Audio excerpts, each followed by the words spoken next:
In the next couple of videos, we're going to get into the edit page in Addictive Drums 2. Now, because there are a lot of things you can do in the edit page, we're going to break this into a couple of videos. We'll start with the top section of the edit page, and in the following video, we'll get into the lower section where we can cover channel inserts. Now, as we've discussed in previous videos, we can access the edit page by going to the page selector here. We were looking at Kit in the previous video, and we can just click Edit to jump to the edit page. Now, if we're looking at the Kit page and we choose we want to edit a particular drum, we can use this E for Edit button on any of the Kit piece slots. This will also jump us to the edit page. In this top section, you'll see here the selected Kit piece to edit is the kick. And you'll also notice that you have the same sort of Kit piece slot controls that we had in the Kit page. So we can use the L for Load button to use the Kit piece browser and choose a different kick drum. We can scroll through kick drums. We can mute or solo. We can view the name of the Kit piece slot, and we can adjust volume. So this is quick access to the same Kit piece slot controls we had over in the Kit page. Also in this Kit piece select section, we can select various Kit pieces. So if I want to select a different Kit piece, I don't have to go back to the Kit page to do that. To the left and right of the Kit piece slot, we'll see overhead level and room level. So we have our primary volume for the Kit piece, and that's here. But we can also adjust the amount that this kick drum is being picked up in the overhead mics as well as the room mics. Take a listen. There it is at its normal state. If I were to turn down overhead level, it starts to dry up a bit. If I turn room level way down, now I'm essentially getting only the kick drum, as if there was one close mic inside the kick drum and that's all we're hearing. Or I could turn up the room level and overhead level way up. Now here's a handy trick. Anytime you're editing and you make an adjustment like this and you want to get it right back to where it started, hold the Control key on your Windows machine or Command key on your Mac, and then just click your mouse once. It'll return it to where it started. When it's normal state, you're hearing the kick drum as if it were close mic'd, as well as at least some of the room level and overhead mic. And you can adjust this for more clarity if you'd like. The overhead level and the room level also have their own pan adjusters. Just by clicking this here, I can pan my room level left or right, or my overhead level left or right. And again, if I hit Control, it'll just jump back to center or its default. I probably wouldn't adjust pan on kick, but say for example, I'm working with my high tom, and I want drummer's perspective, so I could move my high tom's overhead level to the left a bit, and do the same for the room. Now the ambience that the overhead and room level are picking up are going to tend to having this tom 1, my high tom, more to the left. Next we can get into the Kit piece controls, and you'll notice right away that you can turn all of the Kit piece controls on or off, just by clicking this button. Now all of the Kit piece controls are off. This is just the kick drum, no Kit piece controls, as if it were just the original sample. I can turn these on, and then I can start investigating the various Kit piece controls. First on the left, you can adjust response, and again, you can turn it on or off. What response does is control how velocity affects volume. That means if you're tapping on a drum pad from an electronic kit or a keyboard controller or something, normally the harder you hit it, the higher the velocity. Just like when clicking on the kick drum here, we hear a range of velocities. You can adjust the sample range here. If I reduce this range, I'll reduce the number of sampled hits used for this kick drum. But if I increase that range, I'll get a much wider range of velocities from very low to very high. So that'll affect what you hear. Say for example, you're working on a rock song and it's just straight ahead 4 on the floor. So you want really consistent velocities. I could reduce my sample range so that all my velocities are pretty close to the same. On the other hand, if you're doing something with a lot of dynamics, maybe jazz, you may want to have a wider range of sampled velocities. Or maybe you don't want those high velocities. Just above this sample range, you'll see this option that says No Alts. What this means is that you could turn off alternating samples. By default, Addictive Drums 2 automatically alternates samples. It's very subtle. We might hear it better on a snare drum. When I tap the snare drum at a higher velocity, it's pretty subtle, but those are two different samples alternating back and forth, and that gives your drums a much more human feel. If I turn this off, it means it's only going to use one sample. It's not going to alternate samples automatically.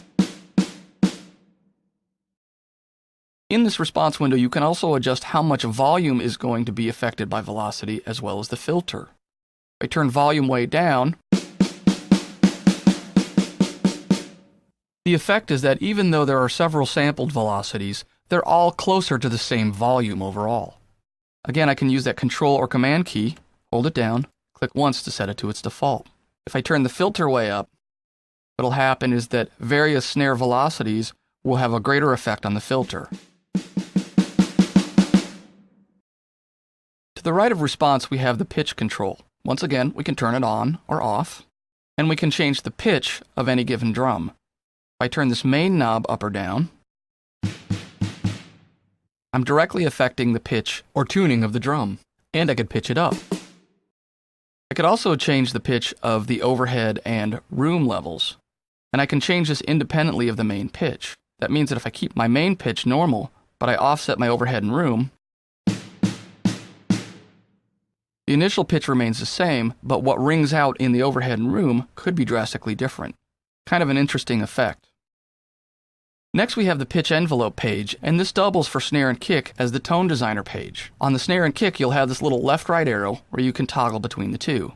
Now on the snare and kick, this tone designer allows you to control the tone of the drum by changing the frequency response over time. Let's look at the kick drum, and we'll look at tone designer, and we'll listen to the kick as it is. If I want the kick to be a little less boomy, I could drag my decay and end handle down. Now it's much more sort of dry or dampened. I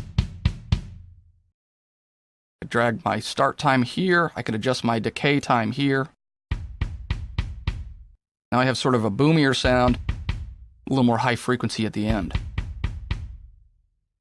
And you can turn the tone designer on or off. And as I mentioned, this is only available for the snare and kick. So if I went to a tom, I'd only have pitch envelope available, and I can't jump to a tone designer. When I page over to the pitch envelope, I can control the pitch, start, hold time, and release time. Let's listen to the kick drum again. Now I'm not really getting the initial pitch, but I'm getting the pitches that follow, echoing in the room and the microphone. I took it to the extreme, but play around with it and see what you can do. Now you'll notice that I'm clicking and dragging these two little buttons here. I can also adjust this here. So if I just click on any one of these fields and drag up or down, I can increase or decrease my hold time, my release time, and so on. Again, especially for things like toms that ring out a bit, turn on my controls, turn on my pitch envelope. It tends to ring out a bit more. You can set the amount velocity affects this pitch envelope. So if I make this pretty drastic, crank up velocity,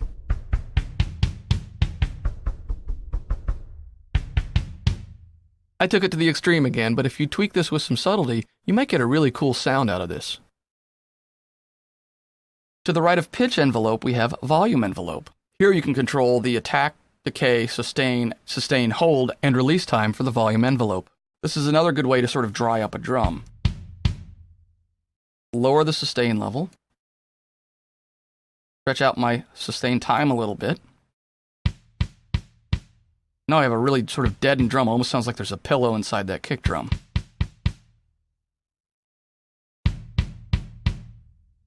You can really manipulate volume, pitch, and so on. Finally, at the right-hand side of the top section in our edit page, we have the cut option. I can turn that on and off just like everything else. What this essentially is a high-pass and low-pass filter. And I can set the low range as well as the high range. If I wanted my kick drum to have less of that high-frequency impact noise, I could lower my high-frequency range, essentially making a low-pass filter. It really kind of softens that kick drum up.